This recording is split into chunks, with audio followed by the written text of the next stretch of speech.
이제 17페이지 다시 보시면요. 일단 처음에 등록 신청했었고, 그죠? 그래서 등록 기준을 심사하고 갖추면 등록이 된다. 그게 세 번째, 등록하고 서면 통지한다. 서면 통지. 이게 같은 말로 등록 통지 이렇게 부르기도 해요. 등록 통지. 등록이 되었다고 통지해 주는 거. 언제까지? 7일. 빨리빨리 해줘. 7일. 이렇게요. 등록이 되었다고 통지해 주는 거. 우리에게 해줄 때 빨리빨리 7일. 이렇게 들어가죠.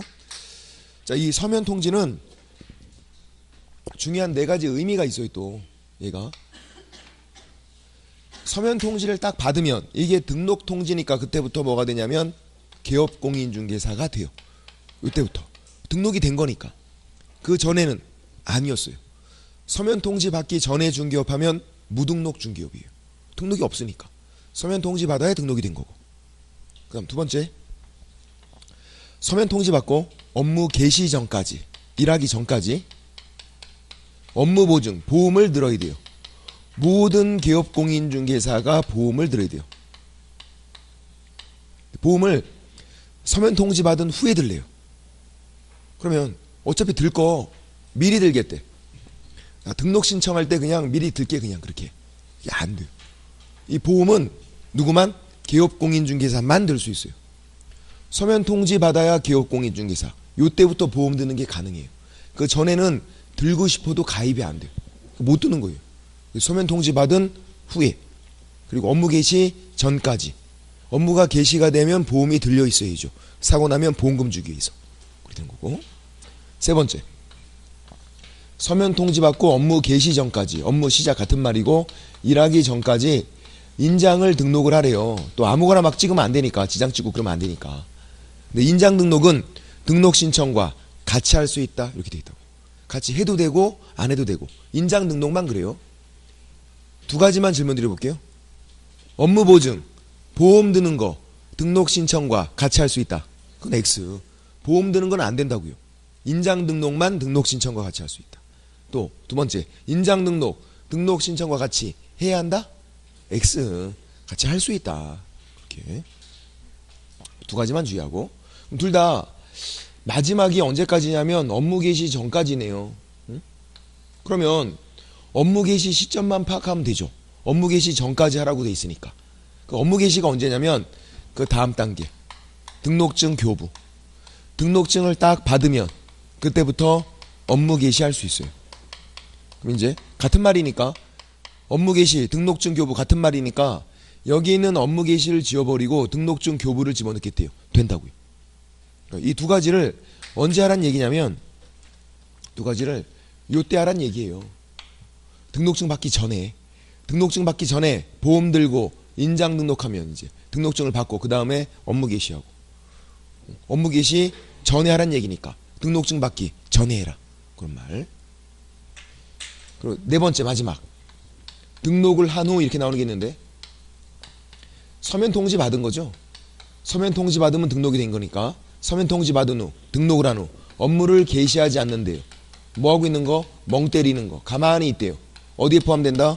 휴업에 포함된다. 폐업이 아니에요. 그만둔 게 아니라 가만히 있는 거잖아요. 휴업에 포함된다. 3월 초가 업무를 개시하지 않으면 신고해야 돼. 하지 않으면 100만 원이 과태료. 휴업에 포함돼서. 네. 폐업이 아니라는 것만 주의하시면 되고. 그리고 이제 등록증 받으면 업무 개시인데, 등록증 받기 전후로 해서 등록관청이 하는 일이 있어요. 전후로 해서 등록관청, 시장군수 구청장이 전에 하는 거, 보험 들었나, 업무 보증, 보험 들었나 확인을 꼭 떠보래요. 요때 등록증을 주기 전에. 보험 들었으면 주고 안 들었으면 안 주고. 인장 등록도 요때 하는 거니까 인장 등록도 확인 떠, 이런 말은 없다. 인장은 찍고 주면 되니까. 등록증에다가 날이 나게 돼 있어요. 인장은. 그럼 당연히 되어 있는 거죠. 인장 등록하고 등록증에 날이 난 다음에 찍은 다음에 등록증을 주는 거니까. 보험은 등록증에 뭔가 적게 돼 있지 않아요. 그래서 보험 들었나 확인 뜨고, 인장은 찍고 주면 되고. 그래서 인장은 별도로 확인 떠라, 이런 말은 없다. 찍고 주면 되니까. 그 다음 두 번째, 등록 대장. 공적인 장부. 대장에다가 기재를 해라. 적구조라 기재 적는 거. 적을 때 어떻게 해라? 컴퓨터로 작성 관리해라. 대장은 똑같다 그랬잖아요. 자격증 교부대장, 등록대장, 또 뭐 지정대장이 있어요. 뭔지 모르셔도 돼. 대장은 공적인 장부고 컴퓨터로 작성 관리해라. 전자적인 처리가 가능한 방법으로 작성 관리한다. 대장은 똑같다. 그렇게. 후회하는 거, 등록증을 준 다음에 다음 달 10일까지 한 달치를 모아서 다음 달 10일까지 공인중개사 협회에 통보하래요. 등록관청이 협회에 통보하는 건 다음 달 10일까지. 다음 달 10일까지. 한 달에 한 번만 하는 거예요. 한 달에 한 번만. 다음 달 10일까지. 한 달치를 모아서 5월 달에 한 거 6월 10일까지. 6월 달에 한 거 7월 10일까지. 10일 이내가 아니다. 다음 달 10일까지. 이렇게 된 거예요. 다음 달 10일까지. 자, 이제 이렇게 네 가지가 등록 절차고 법인도 똑같아요. 법인은 차이점만 보면 돼요. 순서가 똑같고 내용도 거의 똑같으니까. 보세요. 17페이지에서 여기 3번 법인인 기업공인중개사의 등록 절차 양가로 1번 등록 신청 내용 똑같아요. 다만 법인으로 하는 거죠. 법인으로. 국내 법인이건 외국 법인이건 법인으로. 지역농협이라는 특수법인은 등록을 할 필요가 없어요. 걔만 지역농협만 일단 그렇고.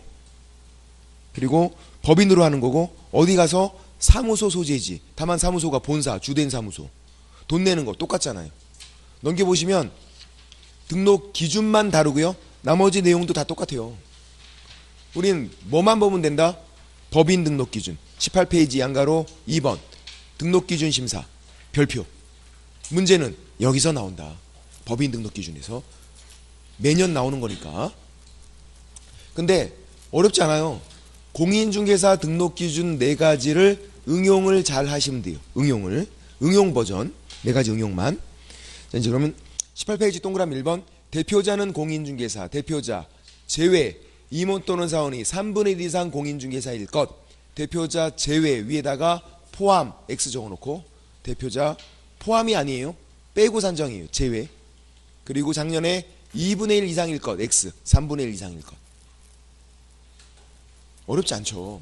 이런 건 틀리시면 안 돼요. 예를 들어서 대표자가 1명이 있고 대표자 아닌 사람이 9명이 있대요. 와, 이런 건 정말 틀릴 수가 없어. 대표자는 당연히 공인중개사야 돼요. 사장님은. 그리고 9명 중에서는 3분의 1 이상이니까 약분도 되니까 최소 3명이면 된다. 이걸 누가 틀리겠냐. 문제는 약분이 안 되는 거 이제. 그래서 7명이 나온 적이 있었고 또 나온다 그러면 대표자 1명 있고 대표자 아닌 사람 1명 있다. 이렇게 나올 수도 있어요.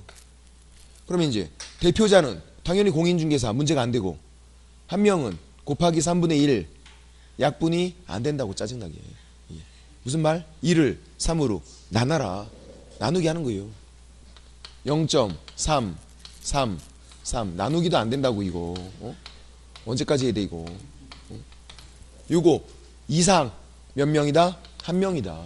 사람은 무조건 살리자. 이거 빵명 그러면 안 된다고. 왜? 0.5 미만이라고 확 죽여버리고 그러면 안 된다고. 사람은 무조건 살려야 돼. 0.1 이상이어도 1명이에요. 자르면 죽어버리니까 살리자.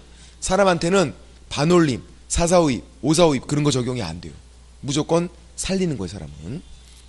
7명이 나온 적이 있었고 7명은 몇 명이에요 그러면?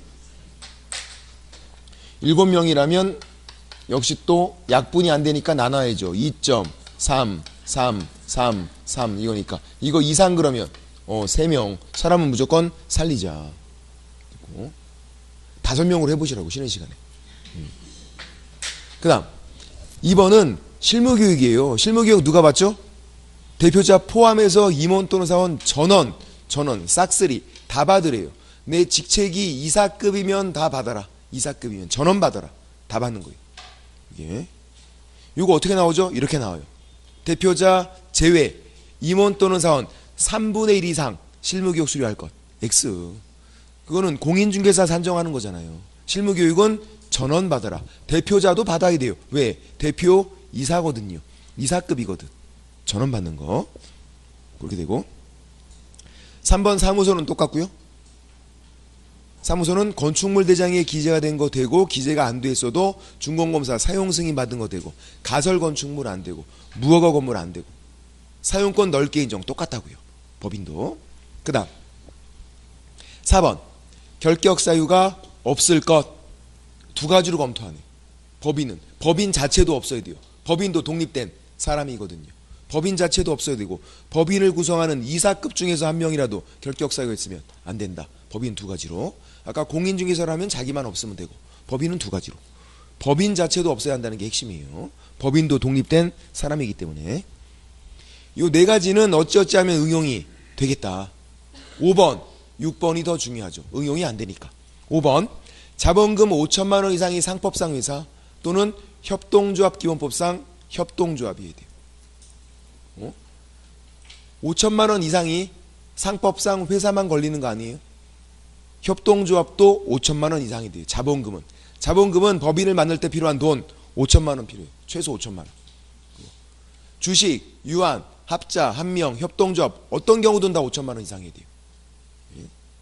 협동조합도 5천만 원 이상이 되고 그리고 가로 내용 사회적 협동조합은 안 된다. 제외. 왜냐면 비영리거든요. 같은 논리로 사단법인, 재단법인도 안 돼요. 비영리거든요. 사단법인, 재단법인 다 비영리. 안 되는 거예요. 자본금이 5천만 원 이상이도 안 돼요. 사회적 협동조합 자본금이 5천만 원 이상이다. 된다고요? 안 된다고. 사단법인, 재단법인 마찬가지. 아예 그냥 안 되는 거예요. 되는 것들은 다 5천만 원 이상이 되고 주식, 유한, 합자, 한명, 협동조합, 그냥 협동조합, 자본금은 5천만 원 이상일 것. 이렇게 되는 거고. 그리고 유한회사는 유한회사, 유한책임회사 다른 건데 상법 내용이니까 그냥 유한하시면 돼요. 주식, 유한, 합자, 한명. 유한회사도 있고 유한책임회사도 따로 있어요. 뭐 그냥 상법 내용이니까 그냥 유한하시면 된다고 그냥 그렇게. 근데 그 위에 올라가서 동그라미 1번의 두 번째 줄 주의를 한번 설명드려 볼게요. 이거 이해가 안 될 수가 있어. 상법 내용이어서. 근데 법이 바뀐 거니까 설명을 드려보는 거고 만약에 이해가 안 되시면 그냥 버리시면 돼요. 상법 내용인데 이렇게 사원이 있어요. 그리고 회사가 있어요. 상법상 회사.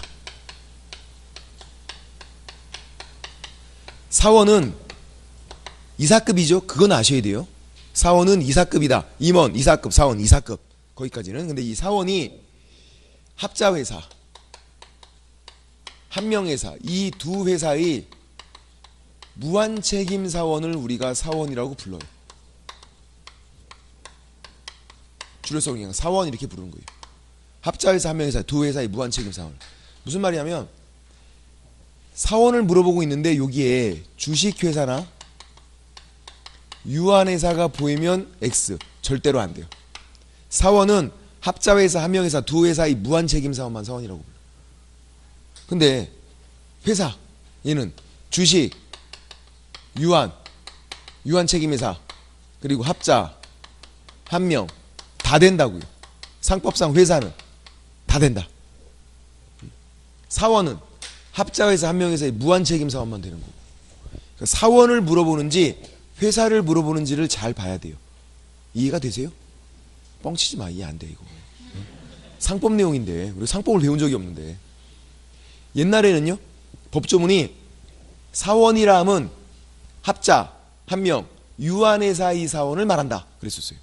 그게 법이 바뀌어서 지금은 사원은 합자회사, 한명회사, 두 회사의 무한책임 사원을 말한다. 그렇게 법이 한번 바뀌었다고요. 혹시 모르니까 법이 바뀌어서.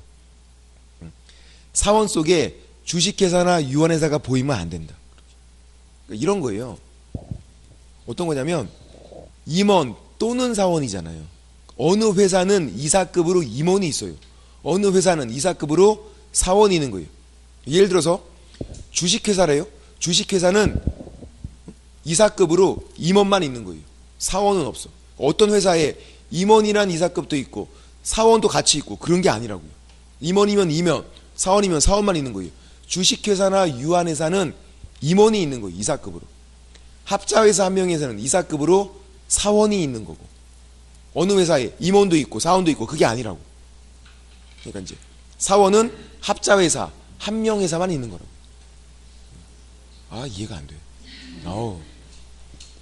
문제풀이 할 때 이해가 될 수 있어요. 문제풀이 할 때. 문제 나오는 거 보면 아, 요렇게 나오는구나 하고선 그것만. 예. 지금까지 시험에 나온 적은 없어요. 그냥 법이 바뀌었기 때문에 한번 설명을 드리는 거예요, 그냥. 그래서 사원을 물어보는지 회사를 물어보는지만 일단은 잘 보자. 사원은 합자회사, 함유회사 두 회사의 사원만. 회사는 다 된다. 주식, 유한, 합자, 함명 다 된다. 그렇게요. 됐고. 그다음 동그라미 6번이 제일 중요하죠. 법 제14조에 규정된 업무만을 목적으로 설립된 법인일 것. 법인은 하는 일이 정해져 있다. 법인은 이렇게. 이런 게 아니죠. 법인 만들어 놓고 그냥 일을 닥치는 대로 그냥 막 하겠대. 그냥 막. 아니라고 그게. 법인은 하는 일을 정해놓고 만드는 거고 법 14조에 할 수 있는 일을 규정을 하고 있어요. 이런 것들만 할 수 있다. 이렇게요.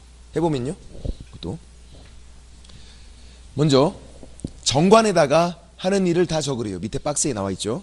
정관, 정해진 약속 그런 말이죠. 여기다가 하는 일을 다 적는 거예요. 첫 번째, 중개업 정관에 적고 할 수 있어요. 두 번째, 이사, 도배업체 소개하는 거 이거 정관에 적고 할 수 있다는 얘기예요. 이런 게 아닌 거죠. 지금 중개업 하려고 법인 만들어요? 중개업 하려고? 그러면 그 법인은 중개업만 해야 된다. X. 중개업이 아닌 것도 같이 할 수 있다고요. 그걸 우리가 어려운 말로 겸업 이렇게 불러요. 이거 중개업이 아니에요. 중개업과 같이 할 수 있는 거예요. 겸업할 수 있다. 세 번째, 분양대행 이거 중개업이에요? 아니라 그랬잖아요. 분양은 중개업이 아니다. 중개업과 같이 할 수 있는 거지. 중개업만 해 이게 아니기 때문에. 네 번째, 관리대행 중개업이 아니지만 중개업과 같이 할 수 있다. 상담, 컨설팅 중개업과 같이 할 수 있다. 중개업은 아닌데. 경영정보, 경영기법 제공, 프랜차이저 중개업이 아닌데 중개업과 같이 할 수 있다. 그리고 마지막 경매, 공매 관련 업무다. 이렇게는 중개업이 아닌데 중개업과 같이 할 수 있다는 얘기예요. 중개업이 아니지만. 중개업만 해 이게 아니니까. 또 주의사항은 얘네들을 무조건 해야 한다. X 그게 아니에요. 이거 이외의 건 할 수 없다는 얘기예요. 예를 들어서 중개업만 하겠대요. 중개업만.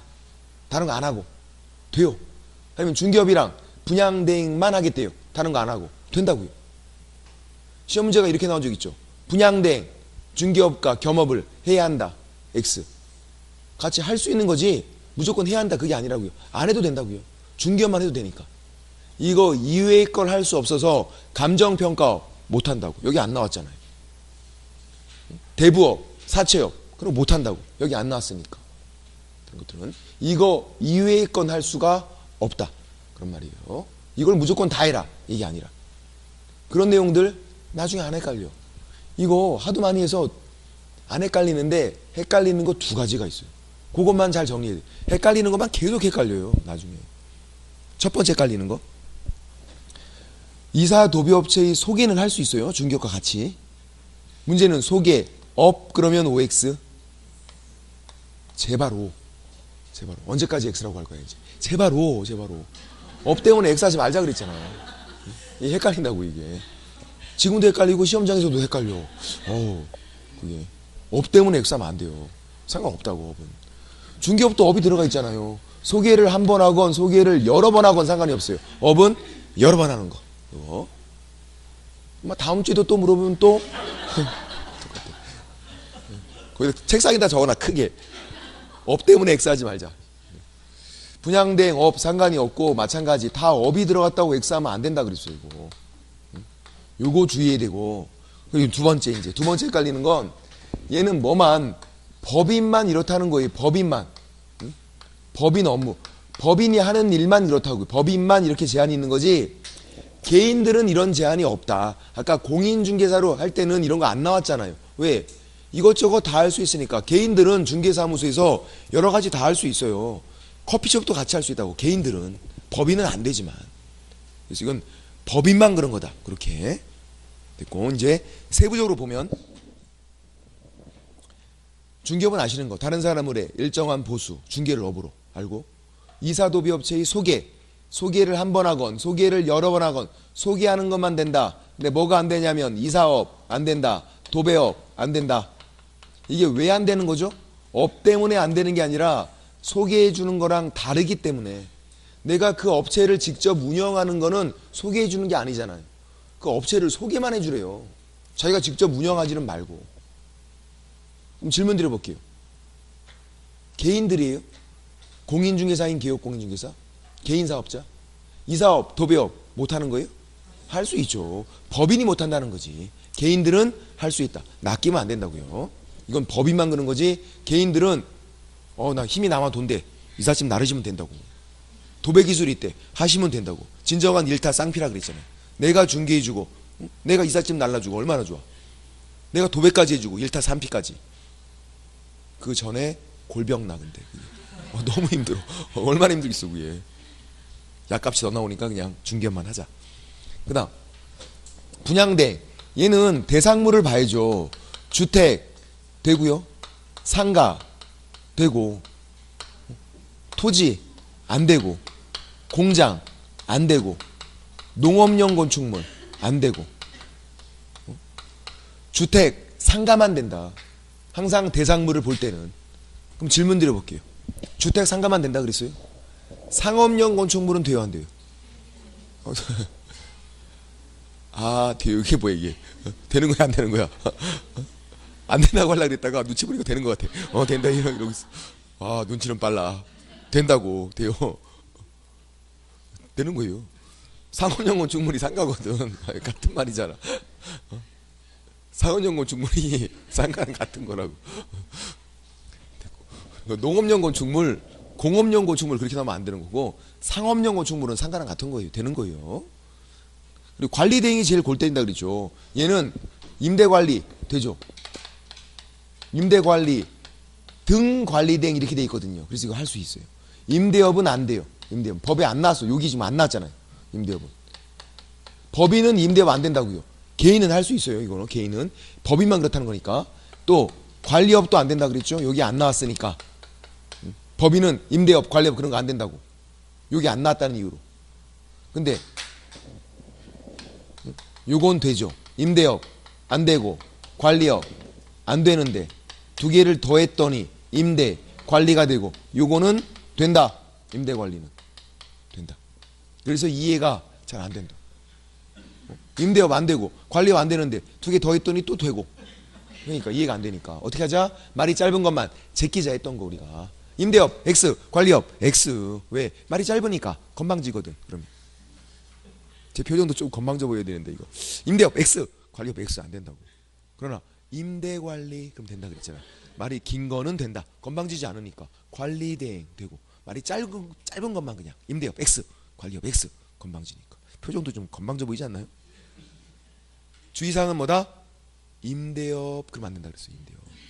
임대업 그러면 길어 보인다고 느낌이. 짧게 치고 빠져야지. 임대업 X, 관리업 X. 말이 짧은 것들은. 상담, 부동산 이용, 개발, 거래에 관한 상담, 컨설팅만 할 수 있는 거. 컨설팅만. 직접 부동산 개발업 못한다고요. 그리고 경영정보, 경영기법 제공은 프랜차이즈업인데 누구를? 개업공인중개사를 프랜차이즈 회원으로 모집을 하는 거예요. 이렇게 회원 가입시키는 거. 개업공인중개사만. 그냥 공인중개사도 안 되고 중개 의뢰인도 안 되고 소속 공인중개사도 안 되고 개업공인중개사만 프랜차이즈. 경매공매 누가 못하죠? 중개인. 옛날 복덕방 하시던 응팔 시절부터 그분들은 못한다. 자격증이 없기 때문에. 경매, 공매 관련 일은 못하세요. 다른 분들은 할 수 있는데. 그러면 중개인이 1번 중개업부터 6번 경영정보, 경영기법 제공까지는 할 수 있어요 없어요? 할 수 있다. 중개인. 경매, 공매만 못하는 거예요 중개인. 그러면 모든 개업공인중개사가 경매, 공매 관련 일을 할 수 있다. X. 중개인은 개업공인중개사인데 못하잖아요. 그러면 1번 중개업부터 6번 경영정보, 경영기법 제공까지 이렇게 모든 개업공인중개사가 할 수 있다. OX. 중개업부터 경영정보, 경영기법 제공까지 모든 개업공인중개사가 할 수 있다. 오, 할 수 있다. 중개인도 할 수 있다고요. 중개인 할 수 있으면 모든 개업공인중개사가 할 수 있는 거예요. 중개인 할 수 있다. 중개인도. 시험 문제가 6번이 나왔었죠. 모든 개업공인중개사가 다른 개업공인중개사 상대로 경영정보, 경영기법 제공할 수 있다. 오, 그렇게 할 수 있다고. 중개인도 할 수 있는 거니까 그것만 주의하고 또. 그리고 얘는 법인만 그런 거니까 우리가 어떻게 외운다? 법인 업무 중 2분간 상경한다. 2분간만 서울에 올라간다. 그렇게 하죠. 법인 업무자를 붙여서 외워야 된다고요. 법인만 그러니까 이게. 개인들은 이런 제한이 없으니까 법인 업무 중 2분간 상경한다. 이거 이외에 엄한 것들을 정관에 적어놓으면 등록이 안 된다는 거예요. 엄한 거 적어놓으면. 됐고. 요게 이제 법인 등록 기준인 거고, 그 밑에 서류를 보시면 박스 두 번째 박스에서 서류는 A랑 D만 보시면 돼요. 제가 밑줄 거는 것만. 안 내는 것만 기억하면 돼요. 자격증 4번 A 안 내고, 건축물 대장 안 내고, 법인 등기상 증명서 안 낸다. 자격증 4번은 왜 안 내는지 그 이유까지도 정답으로 나온 적이 있어요. 왜 안 나오냐면 가로 내용. 등록관청이 시도지사에게 물어보거든요. 얘 공인중개사가 맞는지. 물어보니까 안 내는 거예요. 우리가 내는 게 아니라 지들끼리 알아서 그냥 확인하는 거예요. 등록관청이 시도지사에게 자격 확인을 요청해야 한다. 우리가 안 내도 된다.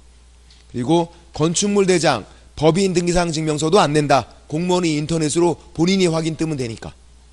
그리고 D, 결격 사유 없음을 증명하는 서류도 안 내요. 한국 사람과 한국 법인들은 안 내. 결격 사유, 미성년자인지 뭐 전과자인지 그런 거 다 조회를 해줘요, 공무원이. 그래서 우리가 안 내는 거예요. 근데 외국인과 외국 법인만 내야 돼요. 영어로 돼 있으니까. 미국 사람이라면. 물론 영국 사람도 영어로 돼 있겠죠. 호주 사람도 영어로 돼 있겠지. 중국 사람이면 중국어, 러시아 사람이면 소련말. 모른다고 공무원이. 본인들이 내라. 외국인과 외국 법인만 내는 거. 결격 사유 없음을 증명하는 서류. 밑에 있는 2가 정답으로 한번 나온 적이 있어요. 또 나오기 힘들어요. 무시. 우리는 D, 외국인과 외국 법인만 내는 거. 결격 사유 없음을 증명하는 서류. 그 종류가 아포스티유다. 아포스티유. 영어 스페링은 물어보지 말자. A-P-O 뭐 이렇게 돼 있어. 아포스티유.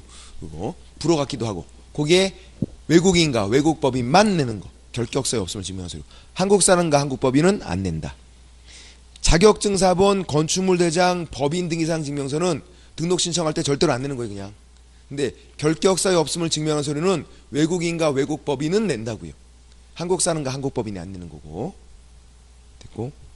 양가로 3번 밑에 이제 등록 기준 갖추면 서면 통지 7일 똑같고, 이제 법인인 기업 공인중개사가 되는 거, 그 다음에 보험 드는 거 똑같아요. 보험 금액은 2억 이상인데 얘를 또 자본금이랑 헷갈리고 있으면 안 된다.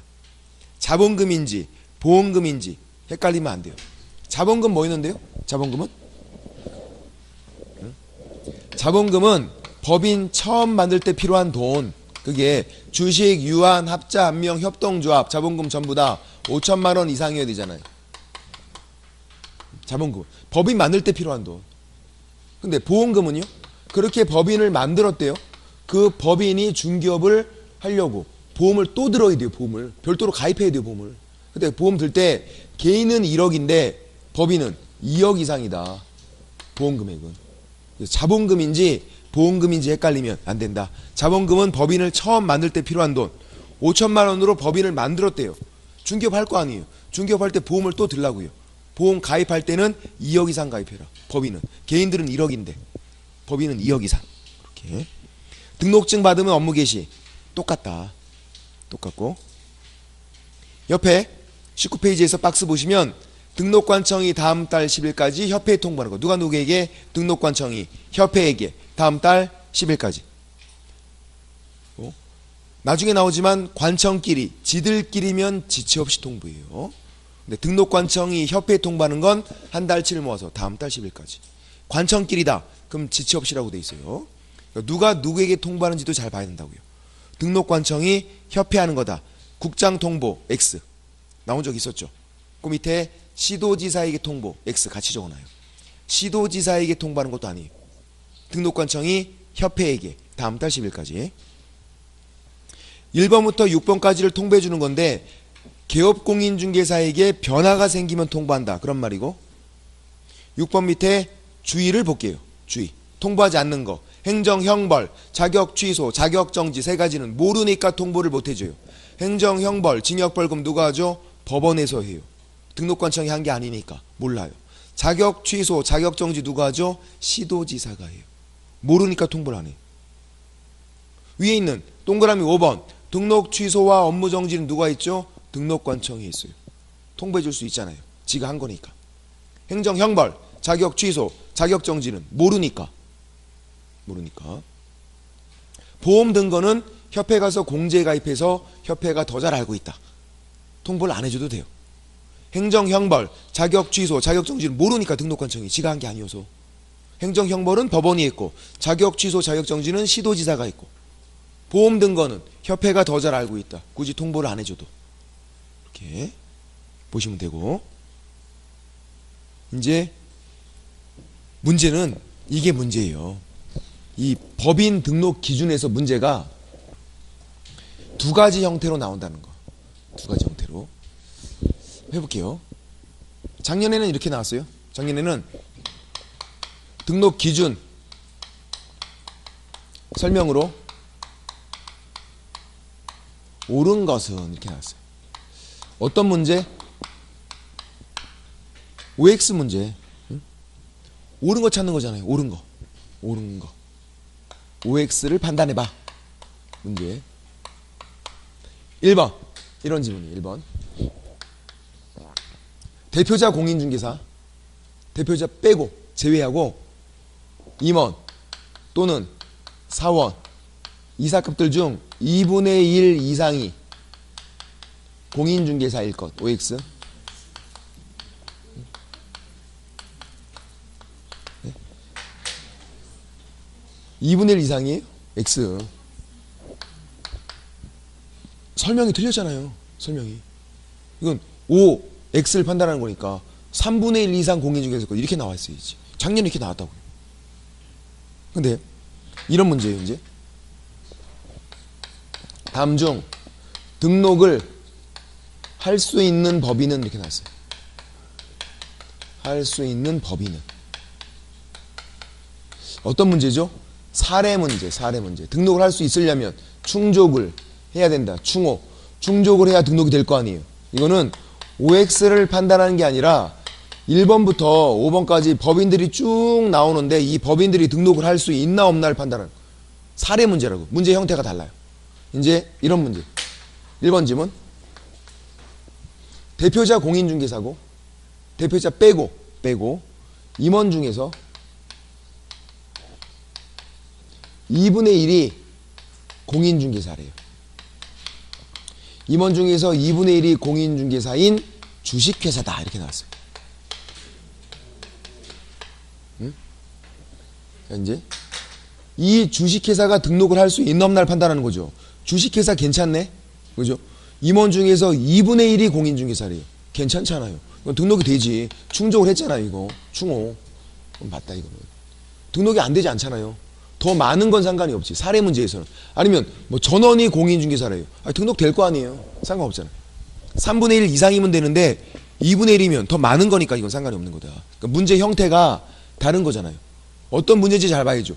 OX를 판단하는 건지 아니면 사례 문제인지 등록을 할 수 있나 없나를 판단하는 건지 문제 형태가 다르다. 이렇게. 자, 그래서 이런 것도 있어요. 이런 문제에서 등록 기준 설명 옳은 것은 이런 문제였어요. 이런 문제. 그래서 2번 지문이 이렇게 났대요. 주식회사로서 자본금이 5천만 원 이상일 것. OX.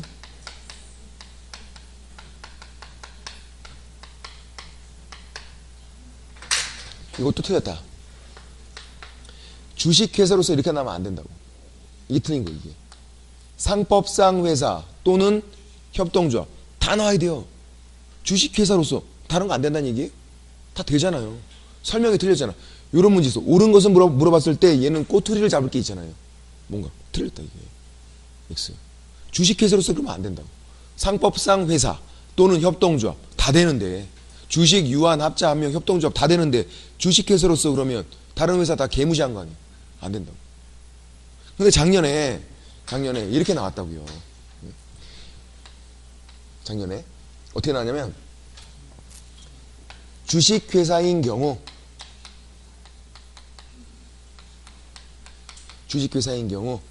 자본금이 5천만 원 이상일 것 이렇게 나왔어요. 이거는 맞는 거죠. 이건 맞는 거. 이거는 주식회사인 경우 얘랑 위에 주식회사로서 이건 완전 다른 의미예요. 주식회사인 경우는 문제를 낸 출제자가 주식회사만 놓고 한번 생각해봐 이렇게 한정을 해준 거잖아요. 본인이. 그럼 그거만 놓고 생각하면 주식회사라고 생각하면 5천만 원인 거 이상인 거 맞잖아요. 이거는 의미가 다르다고. 제가 19페이지에 그 박스 밑에 적어놨어요. 그래서 주의하고선 19페이지 주의.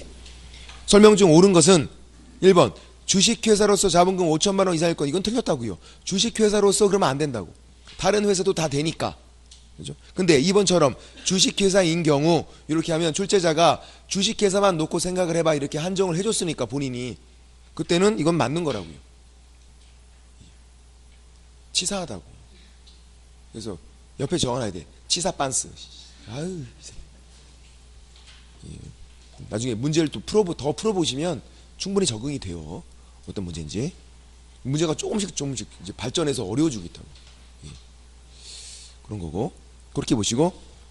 그다음 앞으로 가서 한 가지만 더 설명드릴게요. 17페이지에서 그 표 밑에 7일짜리랑 10일짜리가 있죠. 17페이지에서 7일짜리 10일짜리 7일짜리 정부가 해줄 때는 빨리빨리 7일 그죠? 그래서 아까 서면 통지도 7일 그랬는데 그런 건 안 틀려. 잘 나오지도 않아요. 뭐만 나오냐면요 거기 7일짜리에서 4번 5번 두 가지만 별표. 우리가 할 때 원래 여유있게 10일 그래야 되는데 우리가 할 때 빨리빨리 7일짜리가 있네. 4번 취소증 반납 등록 취소 등록증 반납 빨리빨리 7일. 자격 취소 자격증 반납 빨리빨리 7일. 그리고 인장 변경 등록도 빨리빨리 7일. 빨리 갔다 와서 찍어야 되니까 빨리빨리 7일. 이 두 가지가 거의 매년 시험에 나온다. 취소증 반납 7일. 인장 변경 등록 빨리빨리 7일. 두 가지는 우리 가는 거지만 빨리빨리 7일. 그렇게 하면 되고 다른 것들은 뭐 문제가 안 되고 여기까지 됐고요. 어디 됐고 됐네요. 19페이지 등록 결격 사유 줄여서 결격 사유 부르는 거 19페이지에서 등록 결격 사유. 자 먼저 1번 결격 사유 효과 양가로 1번 기업 공인중개사 등 적용된다. 무슨 말? 중개보조원도 적용된다. 중개보조원도 기업 공인중개사 등 그러면 중개보조원도 적용되는 거. 그러니까 이제 진짜 주의사항 등록 결격 사유를 이렇게 이해하면 안 돼요. 등록 결격 사유 이거 등록이 안 되는 거야 끝. 그렇게 하면 안 돼. 등록 결격 사유는 등록 당연히 안 되고 뭐도 못한다? 중개보조원도 못한다. 중개보조원도 못하게 하는 게 등록 결격 사유예요. 중개보조원 될 수 있나 없나를 판단해 주는 거라고요. 등록이 안 된다 끝. 그게 아니라 당연히 등록은 안 되고 중개보조원으로는 활동할 수 있나 없나 그걸 판단해 주는 게 등록 결격 사유다. 그러니까 제목만 문의만 그냥 등록 결격 사유 돼 있는 거지 실질은 중개보조원 될 수 있나를 판단하는 거라고요. 이게 중개업에 종사할 수 있나 없나를 넓게 이해하자. 제발 넓게. 근데 응시 결격 사유는 그냥 시험만 못 보는 거예요. 동그라미 2번에 양가로 1번에. 등록 결격 사유는 중개업에 종사를 못하게 하는 거 중개보조원도 못하게 하는 거 완전 다르다고요. 응시 결격 사유는 시험만 못 보는 거 등록 결격 사유는 중개보조원도 못하게 하는 거. 자, 앞으로 가서 14페이지 양가로 3번 응시 결격 사유를 다시 보세요. 이따 제가 아까 다시 설명드린다 그랬었죠. 14페이지 양가로 3번 응시 결격 사유. 시험 못 보는 사람 2명 있었죠. 예. 2명이 시험 못 보는데 자격 취소 플러스 3년간 시험 못 보잖아요. 응시 결격 사유 3년간 시험 못 본다 이렇게. 시험 못 보면 공인중개사가 될 수가 없네요. 3년간 시험 못 보니까. 그러면 3년간 등록은 할 수 있어요? 안 돼. 어차피 공인중개사가 될 수 없기 때문에 등록이 안 돼요. 당연히. 그러니까 응시 결격 사유만 돼도 어차피 등록은 안 된다고요. 자격증 취득이 안 되니까. 근데 특이하게 보세요. 이제 이 자격 취소 플러스 3년을 등록 결격 사유도 해당한다고 이렇게 또 규정을 하고 있어요. 얘는 어차피 등록이 안 되는데, 응시 결격 사유만 돼도 어차피 등록이 안 되는데 등록 결격 사유로 또 규정을 하고 있다고요. 왜 그런 건데 왜? 중개 보조원도 못하게 하려고. 어차피 응시 결격 사유만 돼도 등록은 안 된다고요. 근데 등록 결격 사유로 또 규정을 해놓은 이유는 뭐도 못한다. 너는 중개 보조원도 못한다. 그렇게.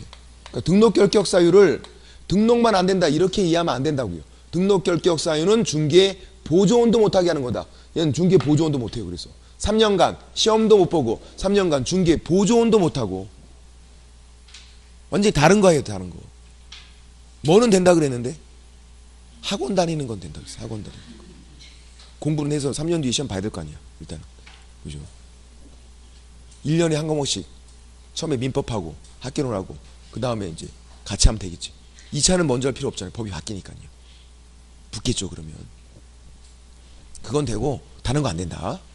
보세요. 이제 또 부정행위 플러스 5년이에요. 부정행위. 5년간 시험 못 보죠. 질문 드려볼게요. 시험 시행일부터 5년간 맞나요? X. 시험은 시행일부터가 아니라 시험 무효로 하고 무효 처분이 있은 날부터 5년간이다. 그것만 주의하고 시점도 주의하고 5년간 시험 못 봐요.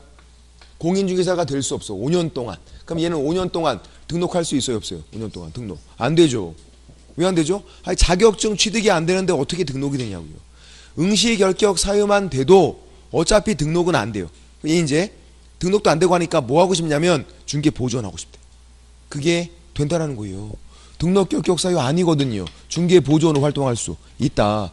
그래서 요게 진짜 거의 2년에 한 번씩은 나와요. 부정행위 플러스 5년은 등록 결격 사유가 아니라고요. 그래서 중개 보조원은 활동할 수 있다. 직원으로 하는 거는. 어차피 등록은 안 되거든요. 자격증이 없으니까. 근데 중개 보조원은 된다. 등록 결격 사유이기 때문에.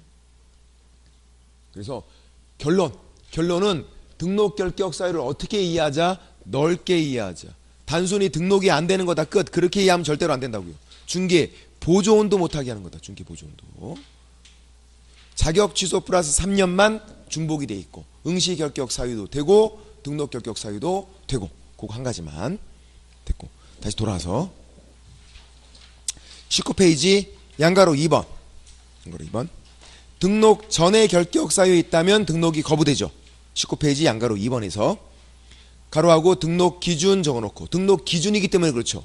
결격 사유가 없을 것 그거는 그래서 결격 사유가 있다면 등록이 안 되는 거고 양가로 3번 법인은 몇 가지로? 두 가지로 검토하자. 법인 자체 아니면 이사급들 단 한 명이라도 결격 사유 있으면 등록은 안 된다 그랬잖아요. 법인은 두 가지로. 양가로 4번은 별표 결격 사유와 제재. 원래 이 내용이 굉장히 복잡해요. 제가 그냥 세 가지로 간단하게 압축을 시켜놓은 거예요. 요 정도만 알면 되겠다. 그래서 세 가지는 원래 내용이 복잡한데 근데 이것도 잘 안 돼요. 그러면 또 이제 한 가지만 잘 기억하면 돼. 첫 번째 기업공인중개사 나한테 기업공인중개사에게 결격 사유가 발생한 거예요. 후발적으로 중개업을 하다가 발생한 거예요. 만약에 등록 신청 전에 있으면 등록이 안 되면 되잖아요. 등록은 됐는데 이제 나중에 발생하게 된 거예요. 그럼 어떻게 하냐면 바로 취소, 절등치. 등록 취소. 하이한다. 바로 취소. 봐주지도 않아요. 예외도 없다는 얘기죠. 절등치로 끝. 이건 나한테 발생하면. 두 번째. 이제 나한테 발생한 건 아니에요. 임원 또는 사원 이사급에게 발생하게 된 거예요. 결격 사유가. 그래도 절등치. 이사급은 높은 사람이니까. 예외가 있어요. 어떤 예외냐면 2월 이내 해소하면 제재를 받지 않는다. 예외가 있어요. 모를 수 있으니까. 나한테 발생한 게 아니어서. 이사급이잖아요. 그래서 2월 이내 해소. 벗어나게 하면 제재 안 받는다. 세 번째. 고용인이 누굴까요? 직원, 소속공인중개사, 중개 보조원, 이런 단순 직원들, 얘네들. 이 고용인에게 결격 사유가 발생했대요. 그러면 절등치가 아니에요. 단순 직원이잖아요. 업무 정지만. 얘를 고용한 기업 공인중개사는 업무 정지. 예외가 또 있어요. 모를 수 있잖아. 나한테 발생한 게 아니니까 모를 수 있다고요. 2월 이내 해소하면 제재받지 않는다. 이 세 가지. 그러니까 고용인에게 있는 경우만 업무 정지. 다른 건 다 절등치고. 예외는 모를 수 있는 경우에는 예외가 있다고요. 이사급 고용인 이건 모를 수 있다고요. 그러니까 예외를 둬야지. 2월 이내 해소하면 제재를 받지 않는다. 이렇게 돼 있고. 아 복잡하다고. 정리해 볼게요. 일단 결격 사유 발생하면 절등치가 원칙이에요. 바로 취소. 한 가지만 빼고 고용인에게 결격 사유 있으면 단순 직원이니까 그냥 업무 정지. 그를 고용한 기업 공인중개사가 업무 정지. 그렇게. 그리고 예외는 내가 모를 수 있는 경우에는 예외를 두라고요. 이사급 고용인 그 두 가지는 모를 수 있으니까 2월 이내 해소하면 제재를 받지 않는다. 그 두 가지만 예외가 있다고. 나한테 발생하면 절등치로 끝. 법인 자체에 발생했대요. 절등치로 끝. 그렇게요. 예외도 없고. 이거 도저히 모르겠는데? 그러면 3번만 잘 보시면 돼요. 고용인 제가 밑줄 그는 거. 왜 밑줄 그었을까요? 중요하니까 그것만 해도 잘 알자. 힘들면 양을 줄이면 되겠다. 힘들면. 할 수 있는 것만. 그러니까 객관식 시험에서는 많이 알 필요 없다고요. 정확히 알아야 한다고. 정확히. 한 가지라도 정확히 알면 가서 답을 고를 수 있다고요. 예. 왜냐하면 3번 중요한 거 3번. 잘 나오니까 고용인 결격 사유 있으면 뭐다? 업무 정지다. 근데 그것도 2월 이내 해소하면 제재받지 않는다. 이 중에서 제일 잘 나오는 게 이 3번이다. 이렇게요. 됐고. 그 다음 결격 사유 유형 종류인데 양가로 1번 다른 사람 재산을 관리하는 능력이 없는 사람. 쉬워요. 동그라미 1번 미성년자 만 19세 미만. 자 미성년자 안 틀려요. 이렇게 나오면. 근데 어떻게 나오면 틀리죠? 만 19세 나오면 틀려. 만 19세는 성년자. 만 19세 미만 미성년자. 그렇게 되죠. 예외가 없어요. 무조건 나이를 먹어야 되고 만 나이. 19번째 생일이 돼야 돼요. 그래야 결격사유 벗어나는 거지 다른 건 절대로 안 된다. 그래서 부모님이 대리해서 아니면 동의받고 그런 거 안 되는 거고 또 결혼할 수도 있다 그랬어요. 만 18세 미성년자인데 결혼했대. 그러면 성년으로 의제 봐줘요. 능력이 좋은 애니까. 반란 까진 게 아니라 그랬어. 결혼하면 성년으로 의제가 된다. 등록은 된다 안 된다? 그래도 안 된다. 나이 먹어야 돼요. 그냥 민법에서 성년으로 봐주는 거지 그래도 등록은 안 돼요. 무조건 나이 먹어야 돼. 다른 방법이 없으니까. 미성년자가 결혼해서 애를 낳아도 안 된다 그랬잖아. 보통 그런 경우가 대부분이에요. 애 때문에 결혼했겠지. 그런 거 아닐까요? 제 생각에는. 그러니까 성년으로 봐줘야지. 얘는 책임감이 투철한 애 아니야. 책임지고 결혼. 그러면 그래도 안 된다고. 온 집안이 다 결격사유라고 그랬잖아. 그건 더 심란하다. 아버지도 결격사유, 아들도 결격사유. 에브리바디 다 결격사유. 어우 심란해. 그래서 이건 틀리면 안 되고 밑에 박스 보시면 19번째 생일 되면 된다 그랬어요. 만 나이이고 계산 문제가 한번 나온 적 있었다. 만 20세 시절에. 다시 나올 수도 있어요. 19로 바뀌고 안 나왔으니까. 나오면 꼭 맞춰야 돼요. 틀리라고 낸 게 아니거든요. 점수를 주려고 낸 거지 이거는. 해보면 쉽잖아요. 1998년 4월 6일은 제 생일이었고 오후 10시에 태어났다. 이렇게. 그럼 언제 이제 생일 되는 거냐면 19를 더하면 돼요. 더해보자. 2017년 생일은 그대로 내려와야죠. 생일은. 중요한 건 시간. 몇 시에 태어났나 의미가 없다. 무조건 오전 0시다. 4월 5일에서 4월 6일 밤 12시 땡 치면 날짜 바뀌고 생일 되고 결격사유 벗어났다. 밤 12시 땡 치면 오밤중에 그런 일이 생겼다고. 12시 땡 치면 시간이 몇 시에 태어나나 의미 없다 그랬어요. 무조건 오전 0시 그것만. 쉽잖아요. 쉬는 시간에 생일로 한번 본인들 생일로 한번 해보세요. 생일로 몇 시에 태어났나 몰라도 상관없잖아요. 무조건 오전 0시인데 시간은. 해보세요. 안 해보면 틀릴 수 있으니까 이게 또. 다시 그렇게 보시면 되고 2번에 있는 한정치산자, 금치산자, 3번에 있는 파산자 무슨 개념? 법률상 개념. 역시 틀리시면 안 돼요. 법률상 개념이어서 얘네들을. 근데 한정치산자, 피한정후견인, 금치산자, 피성년후견인 같은 말이에요. 그리고 그렇게 나오면 결격사유예요. 옛날에 한정치산자 이렇게 나왔는데 그걸 결격사유가 아니다 그렇게 하신 분들이 많았어. 한정치산자, 금치산자 이렇게 나오면 결격사유예요. 근데 그거를 결격사유가 아니다 X 하신 분들이 많았다고요. 왜 그랬나 봤더니 선고자가 안 보인다고. 선고를 받았어야 결격사유인데 한정치산자, 금치산자 이렇게 나오면 선고받은 게 아니니까 결격사유 아니다. 아니라고. 한정치산자, 금치산자 이렇게 나오면 선고받은 사람이에요. 피한정후견인, 피성년후견 그렇게 나와도 결격사유예요. 심판, 선고 받은 사람이에요. 그래서 제가 적어놨잖아요. 거기 한정치산자, 가로, 피, 한정후견인, 선고, 유, 있을 유자 이 정도 한자는 안다 우리가. 있을 유자, 없을 무자. 영어는 but 그것도 알고 3개국으로 되어 있는 요약집이다. 그리고 사물을 처리하는 일이 부족하다 이렇게 나와야 돼요. 그래야 이게 결격사유가 아닌 거예요. 아니면 심신박약, 심신상실이다, 질병이다, 장애다, 노령이다 이렇게 나오면 결격사유가 아니에요. 선고 안 받은 거예요. 그거는. 근데 한정치산자, 금치산자 그리고 피한정후견인, 피성년후견인 이렇게 나오면 결격사유다. 그거는 선고를 받은 사람들이니까. 그래서 사물을 처리할 능력이 부족한 자, 선고, 선고 없는 거고 그 위에다가 아픈 사람 적어놓고 좀 아픈 사람이에요. 병원 가면 된다고. 밑에 금치산자, 피성년후견인, 선고, 선고 있죠? 결격사유예요. 그 옆에 이제 사물을 처리할 능력이 지속적으로 결혈했다. 이건 선고가 없는 거라고요. 결격사유 아니에요. 그 밑에 많이 아픈 사람 적어놔야 돼. 지속적 결혈이니까 많이 아프겠지. 그냥 위에 거는 능력이 부족하다 그러면 이건 좀 아픈 사람이고 지속적 결혈은 많이 아픈 사람이고 병원 가면 된다. 요양병원 가야 될 것 같아. 많이 아프시니까. 그럼 되는 거예요. 병원 보내면 되지 결격사유 아니고. 언제까지? 취소 선고, 종료 심판 받을 때까지. 법원에서 끝내줘야 돼요.